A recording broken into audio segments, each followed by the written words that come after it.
நேற்று முன்தினம் நடந்த பொதுக்குழுவில் 10ஆம் தேதி நடந்த பொதுக்குழுவில் எடுக்கப்பட்ட தீர்மானங்கள் எதையும் தேர்தல் ஆணையம் ஏற்றுக்கொள்ளவும் முடியாது. ஆகவே அதை தூக்கி நம்ம சிவி சண்முகம் சொன்ன மாதிரி குப்பத்தொட்டியில போட்டு வச்சிருவாங்க.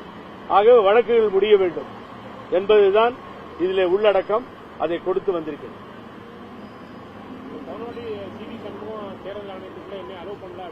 ஆமா சார், இல்ல பெட்டிஷன் கொடுத்துட்டு வந்துட்டோம் உள்ள. நான் இப்ப டிஸ்கஷனுக்கு மேல யாரையும் கேட்கல. நான் இது ஆட்டோமேட்டிக்கா மேல போயிடும். ஆகவே அங்க ஒரு அதிகாரியை பார்த்தேன், இதை கொடுத்துட்டு வந்துட்டேன் டிஎஸ் லெவல்ல. ஆகவே இதை வாங்கி மேல அனுப்புவார். இனிமேல் 3 கமிஷனருக்கும் கொடுத்திருக்கேன். Not only the 1 commissioner, all the 3 commissioner address பண்ணி கொடுத்திருக்கோம். நியாயம் இருக்குல்ல, கோர்ட் நம்பர், கோர்ட் ஆணை எல்லாம் இருக்கு, கம்ப்ளீட்டா இருக்கு. ஆகவே நீங்க நினைக்கிற மாதிரி இவர்கள் எளிதாக இந்த தடவை இரட்டை இலையை கொடுக்க மாட்டார்கள் என்பது எனது உத்தரவாதம்.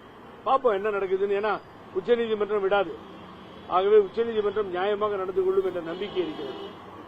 இன்வெஸ்டிகேஷன் என்கொயரியில் இருக்கும்போது எப்படி சார் தீர்மானம் போடுறது? என்ன அதிகாரம் இருக்கு உனக்கு பொதுக்குழு கூட்டுறதுக்கு?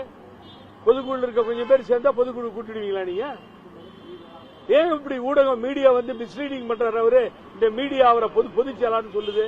என்ன காரணம்? புரியவே மாட்டேங்குது எனக்கு. தேர்தல் ஆணையமும் சொல்ல, கோர்ட்டும் சொல்ல, நீங்க ஏன் சார் சொல்றீங்க அவரை வந்து பொதுச் செயலாளர்னு சொல்லி?